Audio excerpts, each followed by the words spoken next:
Hey, Yetta, you want to stop the show right now and let's go home? What? No way! I'm having way too much fun. Moving forward with the Decker team. Moving forward together with the Decker team. Hello, this is Yetta Decker. And I'm Ken Decker. And we're excited that together we get to come and share techniques, thoughts, tips, tools that we all need, we all deserve. You, I, everyone. So we get to turn our house into home, our families thrive, and we live the best life possible.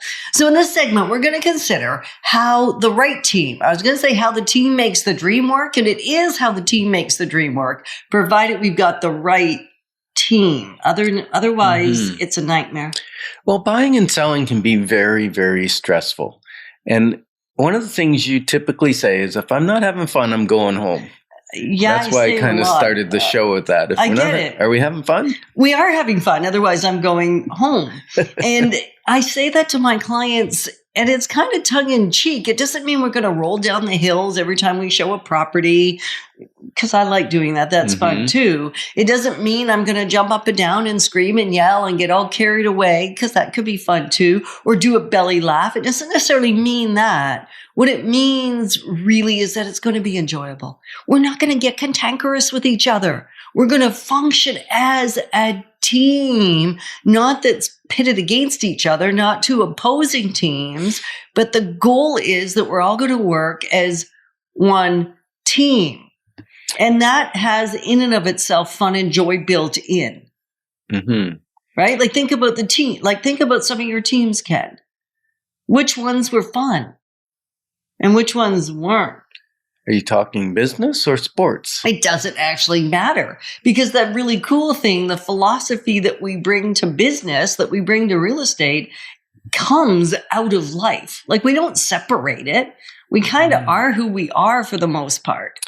Yeah, I guess I had different soccer teams, like just recreational soccer. And sometimes, you know, we're not winning all the games. We win the odd one. It's not nice to lose all the games. But let's say you're winning a few, but you're not going to win the championship. We didn't win the championship, but we had a lot of fun. Right. And that rolled off of the sports field onto, hey, let's watch a soccer game or World Cup or something at our house and come on over, and we did a potluck and that kind of thing, because the fun carried through, even though the result wasn't exactly what we wanted. Right. Because sometimes with real estate, whether we like it or not, we don't get what we want.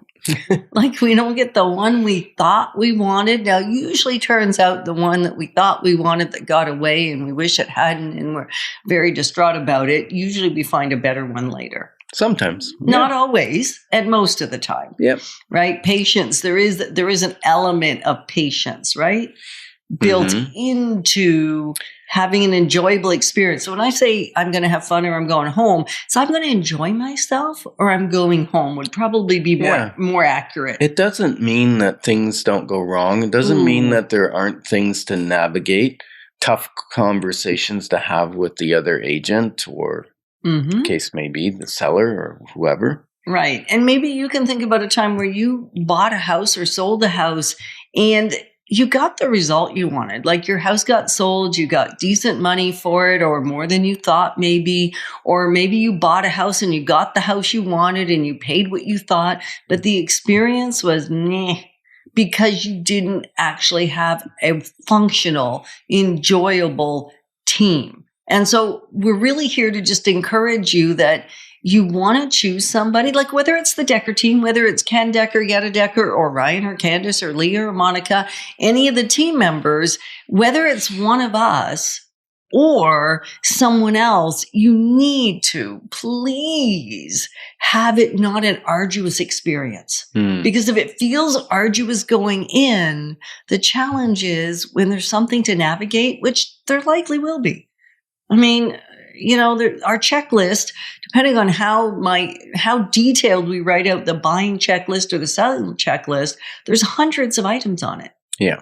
We used to do a turbulence letter that we would send to our clients saying, these are the things that could go wrong. And I think we started with a list of 193. We pared it down to 87. We pared it down to like 56 or something. The reality is there are that many things that can go wrong in a real estate Mhm. transaction, buying or selling. Yeah, recently we had a client, and unfortunately, he didn't call me until the sort of the 9th hour. At 5 minutes to 5. What had happened was the bank had decided they weren't going to finance, or they weren't ready to finance, and so he relayed that to his lawyer. The lawyers talked, and the other lawyer said, "Well, my client's not going to extend," and the deal's dead, and the sale's dead, and he's all upset. He's calling me at 5 minutes to 5. And it literally took a 2-minute conversation with the other agent, explaining what happened on the finance side, that our client was over the weekend going to put cash together just in case the bank didn't come together on Monday, that he'd be able to close through other financing on Monday. And, could they please hang on? And the other agent said, "Well, could your seller cover a little bit of the expenses for, the insurance?" They had to carry the insurance for the extra few days, right? And we said, "Sure." And so suddenly everybody's amicable to extending for a few days, whereas it was going to blow up. Right. It's just come and have that conversation. Well, and in an enjoyable, lighthearted way, like no threats, no, like I'm gonna, there has to be this, I can't stress it enough, a lightheartedness, both between the team that you have hired to work with you. That includes the mortgage specialist, that includes the lawyer, like even people that don't touch it a lot. If you are not, able to feel that you can trust them, because that's part of enjoying it, right? If I don't trust somebody and I don't like what they stand for, and I don't agree with their values and their philosophy in business or in life, it's harder to trust. And it's harder to have a good time and relax into it and kind of trust the process. Yeah. Trust that they've navigated this over 3,117 times if you're talking about the Decker team. Trust that we figured out how to navigate and have fun with the other realtor, because we're not in opposition to them. We are working together to make this thing happen. Yeah. Yeah. And that's the beauty is by far the most realtors that we work with. Yeah. Part of it's because of the vantage point we start with is that they're honorable, they're professional, they want this to work for both parties. We do as well. And so the conversation is very professional for the most part, right? Yeah, for the most part. And as soon as I feel somebody kind of get their back up, like you could tell, right? When somebody starts to bristle, I'll just say, "Did I do anything? Is there anything I need to apologize for?" And somehow that diffuses the situation. And then we're back on the same page, having fun again, because we know. And as you're watching and listening and connecting with us, that anxiety can feel through the roof. The emotions go all over the place. And so if you have a foundation of enjoyment and trust, it makes the emotions able to be curtailed quickly. And we never make the call when we're worked up in that moment, right? Like that's the bottom line. Like back it off, get calm, and then have the conversation. Yeah. Henry Ford said, "If everyone is moving forward together, then success takes care of itself." We're grateful to be your partners moving forward on the journey of wealth, wisdom, and worth. Moving forward with the Decker team. Moving forward.